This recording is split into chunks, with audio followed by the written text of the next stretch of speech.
Hello, everyone. This is criminal profiler Pat Brown. And yeah, I just finished watching the hour-long Dr. Phil show. And it was painful, believe you me, extremely painful. Yeah. Personally, I would rather be watching the Three Tenors because I do like opera. And here are three super talented people. But no, that's not what happened. I got stuck with the three grifters.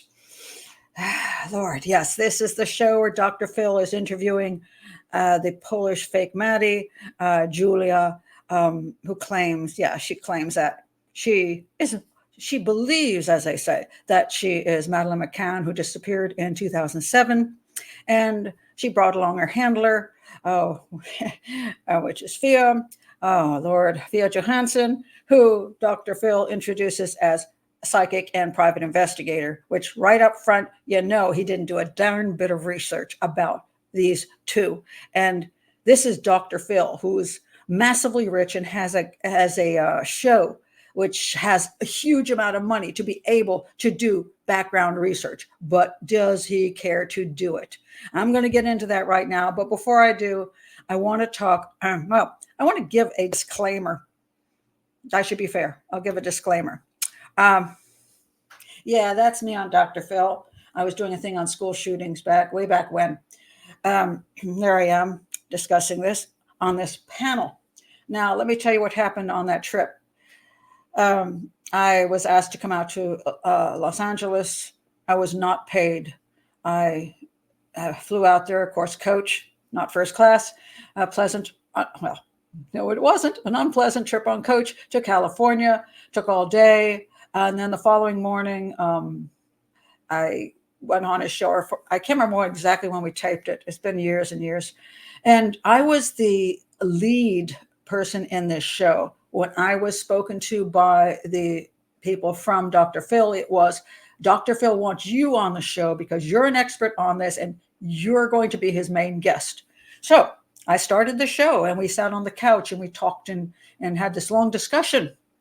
And then there was a break, and then I joined a panel of people, and everybody on the panel spoke. I spoke a couple times, and then the show ends, and then there's a closing statement that he gave, which I did not see when I was there.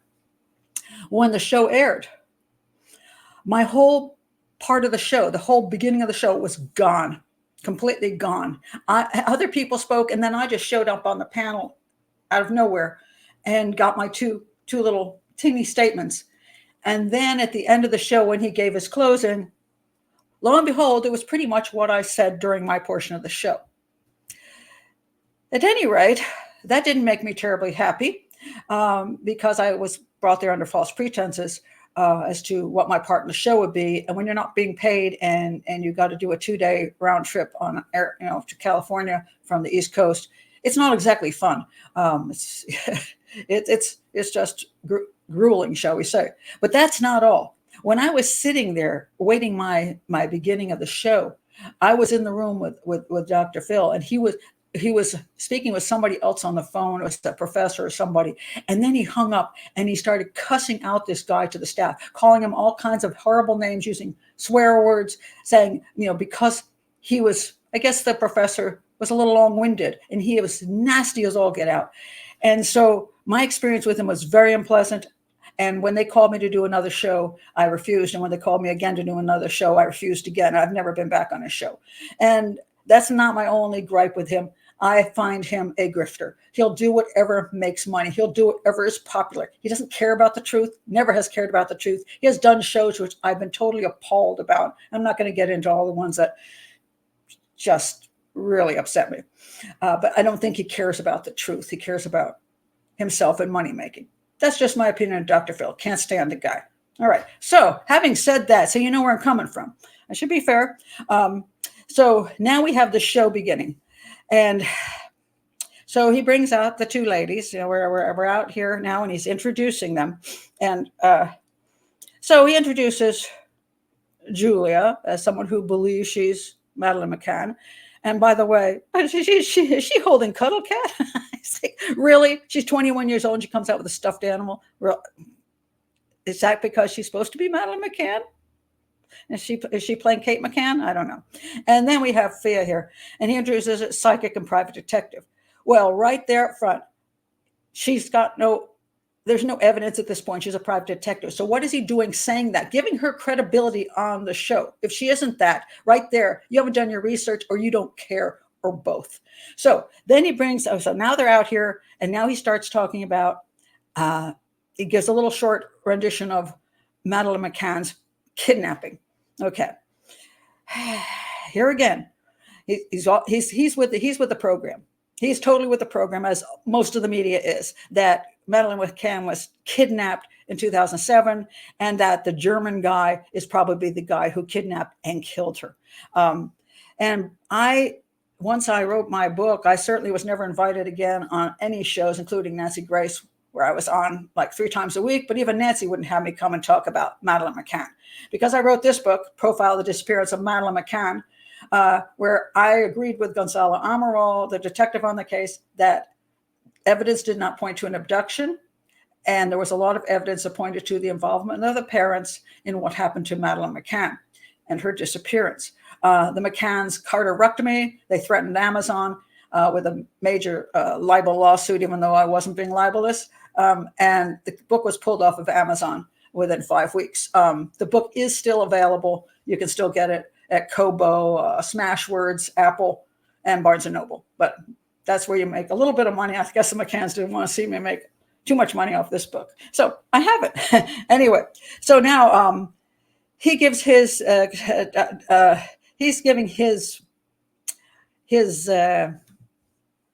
rendition of this crime, which of course is the traditional one. And therefore now Madeleine McCann was clearly kidnapped. But wait a minute. I thought the German guy killed her. Well, she's dead. How could this be her? Okay. He didn't really explain that part of it.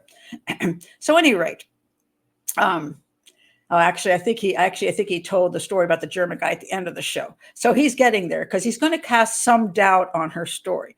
But it's interesting how he does it. So first, he introduces Julia, asks her what her story is, and she gives her little sad story she's been giving, that, she doesn't believe she's the biological daughter of the woman who looks just like her, and that there's no record anywhere of her birth, of her any time, her early childhood, that she was at any hospital, and so on and so forth.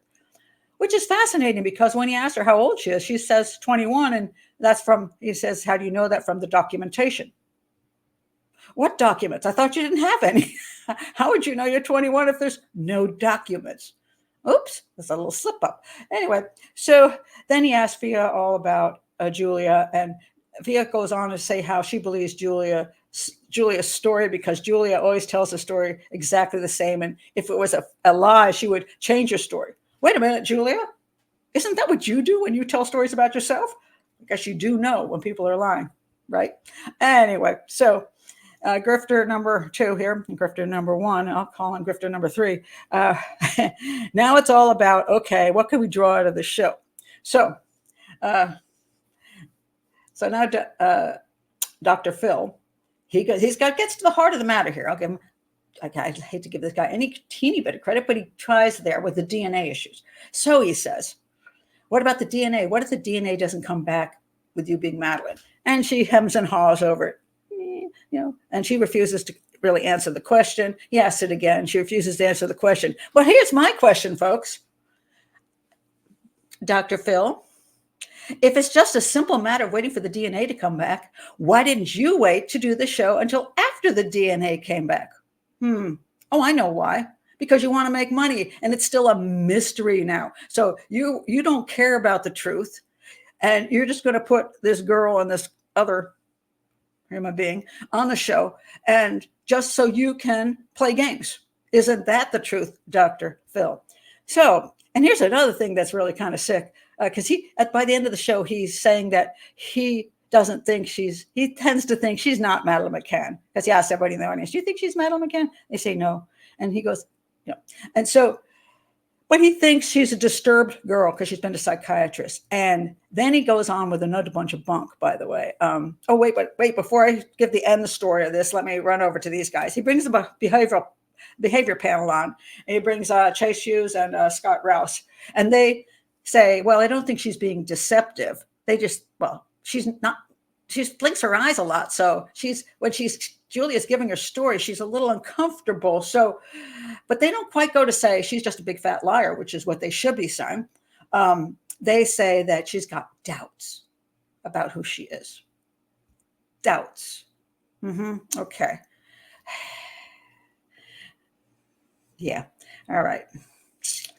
So anyway, let's get back to Dr. Phil here. All right. So doubt. So they put that up there. So now when Dr. Phil gets to the end of the show, he asks the audience, what do you think? And he lets them chime in, shall we say.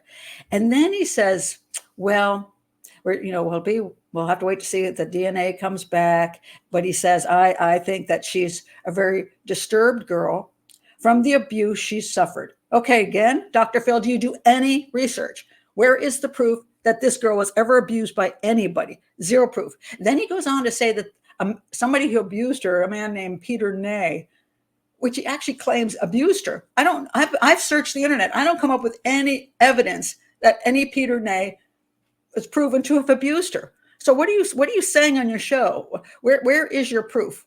And if you're going to say that on your show, could you please pull out the proof and show some kind of a conviction that this Peter Ney was convicted, and he was convicted of abusing her? I don't see any evidence of that. So you're repeating rumors, or you're repeating what these two crackpots say? I mean, what kind of truth-telling show do you have here? And then look at this. He says, okay, so he thinks she's been abused, and she's suffering some kind of psychological issues because she's cut herself. She says she's tried to commit suicide. Oh, she says, no, I didn't try to commit suicide. I just cut myself. My family just said that. And that she was she went to a psychiatrist like 3 times. So he says, so she's got these issues. Let me ask you this, Dr. Phil. If a person is disturbed to the point where they believe there's somebody they're not, why the heck would you bring a disturbed individual onto national television and put them in a chair and say and grill them? Why would you let them play their fantasy out on television? Why would you then humiliate them essentially on television by saying, oh, it's probably not true? Why would you do this to a sick, a psychologically disturbed individual? Why would you do that? Now, I don't have a problem talking crap about these two. Why? Or about you? Because I do think it's more of a personality disorder, and not that anybody here doesn't know what they're doing. I think they're all grifters and scammers. So I have no problem saying that straight up front. But if I just believed this was a truly disturbed girl who actually thought she was Madeleine McCann, then I would take a step back and say, I don't need to. This girl's she's messed up, and I'm not going to go and say terrible things about her when she's messed up. But he's perfectly willing to, isn't he? He has no qualms at all. Yeah, because that's Dr. Phil. So where do we end up at the end of the show? A completely worthless show. That is just, in my opinion, just one of these crap talk show things that, everybody goes, oh, isn't it? Oh, maybe she's this and maybe she's that. It revolts me. It serves no purpose whatsoever. It does not get to the truth. It does not even include facts. But they get their day in the sun because people with certain personality disorders do like a day in the sun. They both love attention. Absolutely can say these two love attention and will say anything they can to get attention. And this guy over here loves attention too, and he'll use people to get it. So he'll use these two. She'll use this one. Oh, it's a grifter's holiday, isn't it? It's sad. It's really sad and disgusting. And what's fascinating to me is also there is so much evidence around that these two are are liars and fakes, but he didn't want to do the least bit of any kind of research to find that out. Oh, wait a minute. Maybe he did do the research, or his staff did the research, but he didn't care what the research came up with. Did somebody on the staff say, did you see Profiler Pat Brown's video on this case? Did you see that, Dr. Phil? Because she tears these two apart as far as that they're liars and scammers. And did Dr. Phil, who probably doesn't remember me because I haven't been on a show in years because I refused to come back, and they probably put a big X by my name. Did he just say, I don't care what she says? Does he just only get people to come on the show to agree with him so that he can have the show he wants? That's what a lot of television does. They have their little agenda, and they're not going to put anything on there that's going to shake that up, because then there wouldn't be the kind of show they want and get the attention they want and get the money they want. That's how television works, especially this kind of television. So my opinion, horrifically bad show. And I always recommend nobody watch Dr. Phil. I've only ever watched Dr. Phil on extraordinarily rare occasions where I have to refute something that he says, or that he puts people on, like the Anthonys, which it was an appalling nightmare right there. But watch better stuff, and sometimes better stuff is not on your television set. It's someplace else where you can get true information, and and stay away from the grifters. So anyway, that's it. I just want to bring that out today after I saw this little debacle. And if you haven't been to my show before, please do like and subscribe. Check out my other videos, which are about many other cases. After you subscribe, do hit the button there and get your little bell, and find out what other things I'm doing. So you get your notifications, and also check my playlist. You'll see all the other shows that I've done on many different cases. And I don't do 50 shows on one case. That's not my thing. I like to keep it down to just one case analysis, so you can learn from that. And on rare occasions like this one, I do extra shows on a specific case, just because I see so many lies out there. And somebody's got to say something. It might as well be me. Anyway, thank you for being here. See you next time.